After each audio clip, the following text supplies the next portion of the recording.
up.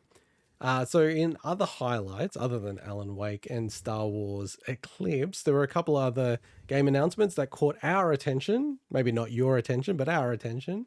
Number one was Wonder Woman. So this is being developed by Monolith Productions, the folks behind Blood Condemned, F.E.A.R, and Shadow of Mordor. It will be a single-player open-world action game, and it's also powered by their Nemesis system, trademark and copyrighted and patent pending. So a short teaser, well, very teaser trailer was shown. No gameplay, no nothing, and no release window. But yet, I'm pretty hyped about this. I have kind of wanted to play one of their games with the Nemesis system, and I think this will be my jumping in point because I don't really like the Lord of the Rings IP in general. So, well, neither does Shadow of Mordor. So it's What the do you most Lord of the Rings style thing. It's not very Lord of the Rings, really. yeah, I get you. Yeah, look, this. Sorry to cut you off. I'm going to jut in here. I played through Shadow of Mordor. I haven't played Shadow of War yet. The Nemesis system is such a cool idea and obviously very technically impressive, but I didn't feel it made that game any more fun. I didn't mind the game when I got through it all. Initially, I was a bit meh on it. So I'm really hoping this just, again, maybe they did it great in Shadow of War, but the Nemesis system to me is a great idea that's yet to have been fully realized in a fun way. I know a lot of people love it. So I'm hoping Wonder Woman does do it better. Weirdly, and God, this is going to sound like the most ridiculous thing, but Assassin's Creed Odyssey, right, has a kind of Nemesis system in it, right, for the mercenary. I think it's the mercenaries. I actually prefer the way they implemented a similar thing. Now, it doesn't work exactly the same way. There's a lot more AI going on in the Monolith's thing, but I think the way it was implemented, I preferred it because it was, I don't know, it was just felt like more of a fun implementation. So Can you explain the Nemesis system just briefly, like in a few yeah, sentences? so the Nemesis system basically with Shadow of Mordor, Shadow of War took it to another level, but Shadow of Mordor, basically you've got a lot of like Urukai and what's the term I'm thinking? What's the term for Urukai in Lord of the Rings? Can't remember. It's like a generic fantasy term. I can't remember. Anyway, basically you've got these enemies and you've got like commanders in there, and you take them out and they'll be replaced by new procedurally generated versions. But what happens if they survive, they remember and they get a grudge against you, and they also have their own traits and they develop new traits. And I believe, I can't remember, I think they may retain if you like damage them a certain way. I think when they come injuries back, and stuff. Yeah, injuries, they retain them, and it may like even scars and stuff. yeah, and it may lead them to getting new traits. I can't remember I think it that. doesn't. I think you can't keep using the same trick on them because they know and they remember what you did Yeah. last time or something like that. Yeah. So, and I've like as like there's the DLC of Shadow of Mordor really kind of like there's a challenge where you have to go through and take them all out within an hour, and it's really really tough. And I kind of really got burnt out on the system from that. But it's a cool idea. So I think it could be. I'd have no idea how they would do it in Wonder Woman. But yeah, I think it's a great idea. So. Yeah, it's cool. I think it gives it another shot for people to try out that Nemesis system. The other game that we really, I think we kind of warmed up to, Swinny, Wild Dog Slitterhead. So from some of the folks behind Silent Hill 1, brand new devs, Bokeh Game Studio. And basically, like some of these devs, when they left Sony Interactive Entertainment back in December 2020, they formed the studio. Game is, and this is where I think, it's really warmed up for me a lot. It's inspired by Hong Kong and action horror cinema, very much set in Hong Kong, like classic Hong Kong with the old right-hand, very sharp, dangerous airport turn that had to happen to land there. Hence the shot of having, like Kowloon Walled City and the plane flying over it, like it literally was back in the day, which is awesome. You wanted to shout out the music, Swinny? Yeah, so but we mentioned some of the devs. I just do want to call out the fact that it's headed up by Keiichiro Toyama. So we mentioned Silent Hill, but also Gravity Rush. Like that is a well-beloved game. And he also worked on the Siren series as well. But in terms of music, this is Akira Yamaoka. So he is responsible for pretty much all the Silent Hill soundtracks. He worked on Shadows of the Damned, a lot of other Suda 51 games like Killer is Dead, Let It Go. He's also he even worked on The Medium. I don't think he was the primary composer, but obviously him and these horror or horror motif games go together Yeah, they go together so those well. games had awesome music. But even the character designer, so I'd say I don't know how to pronounce the studio, Bokeh Game Studio, but they've been releasing information on the staff, and they actually talked about the character designer is actually Tatsuya Yoshikawa.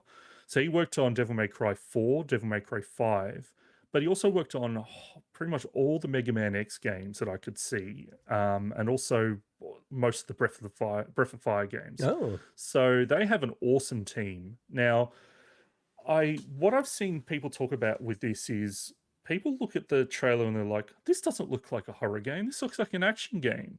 And I think people, again, like I mentioned it earlier in the show, and this is where I wanted to bring it up, that horror as a concept, horror doesn't mean survival horror. That is a very specific implementation of the horror genre.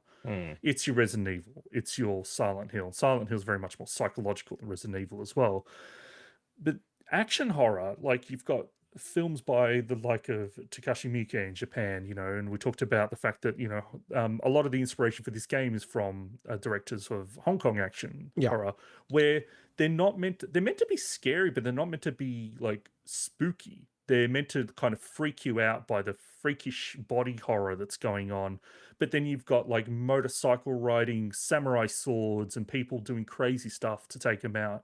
So it's a brand of horror. And I think people like just some of the reaction, people are like, I was expecting Silent Hill, right? No, they use the name Silent Hill in the intro. Fair enough. But that's what really appeals to me. This is, it's not completely unique, but we don't see this often in games. So that's why I'm really looking forward to it. Yeah, it looks like a fun ride. Like that. Yeah. This is the kind of game I want to hear other people's opinions about, just to go, okay, would I want to jump in on it or not? Because I could imagine it being a pretty fun romp, or it being a bit like, okay, didn't really enjoy it. Not that we're gonna mention it. Like, we're gonna have a specific note, but I was excited about that Star Trek Resurgence, I think, game until it was like, this is going to be a Telltale game. So I'm like, well, it's not a Telltale game. But but it is going to be like a Telltale game, right? We talked about in this stream, but I'm glad you brought it up because that's being headed up by a studio that's led by the guy that essentially destroyed Telltale from the inside. Okay. Oh, really? Yeah. So I put it in our kind of thing where we do a bit of ranking. What do we want to talk about from the shows? And I think his name's Kevin Bruner. So he was I believe the CEO, I think. That was his title at Telltale Games. And apparently from everything I've read was the reason why they kind of, they took on too much work and they kind of, the company folded. And so the fact that it's a new game from a studio he's leading makes me go, I don't know if I want to get into that, to be honest. But yeah, but again, those style of games, I just cannot get into those style of games for whatever reason. Yeah, that's fair enough. Yeah. And then our final shout out for the TGAs. Very quick. So they announced that Persona 4 Arena Ultimax is being re-released on PC, PS4, and Switch in March. This is a cult hit fighting game. It's like an upgraded version of Persona 4 Arena. I've never played them, right? So just to be clear, there's a reason why I'm bringing it up though. And they've developed by Arc System Works, who are obviously very beloved. I mean, they developed Guilty Gear Strive, which won Best Fighting Game this year. So what I kind of wanted to rant about was the fact that initially I'm like, oh, what? They're porting this game came out in 2014 on PS3 and Xbox, so 360. It's not a new game. But they're the only platforms you get them on other than arcade as well. So I'm glad that people have ports of them.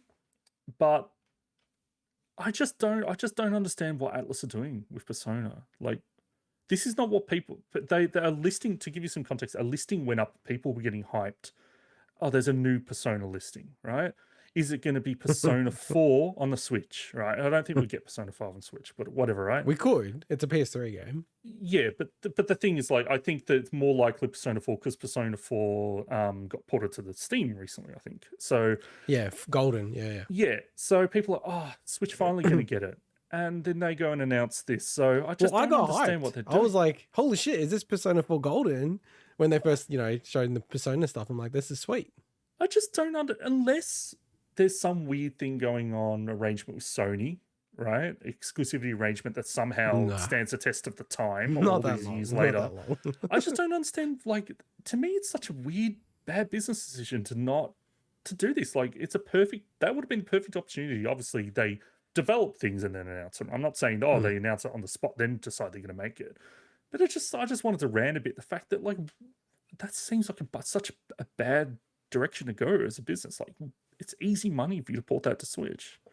I agree. I would buy it, I dude. don't understand it. If they had it, if it came out on the Switch, the smart way to do it is put that out. They make a buckload of money and then put out Persona 5 on the Switch and it'll make another bucketload of money. Anyway, that's why I just want to bring it up. So Yeah, but I think this is what I love about Japanese companies. They do shit that's like makes zero sense. Like from a capitalist business perspective. Like they have weird honor and like they don't want to offend other companies and it's very weird shit, which I love. It's weird. But they've always been weird. This is Atlas, right? yeah, They've always been really like crazy on like not releasing a lot of physical copies in the West and like all the way back in the day. So, I mean, it's kind of carried over. So, anyway, that's not the biggest news. The biggest news we've yet to talk about coming out of the Game Awards. and I did have this was in the pre-show. Jeff, you should have left this to the last 15 minutes.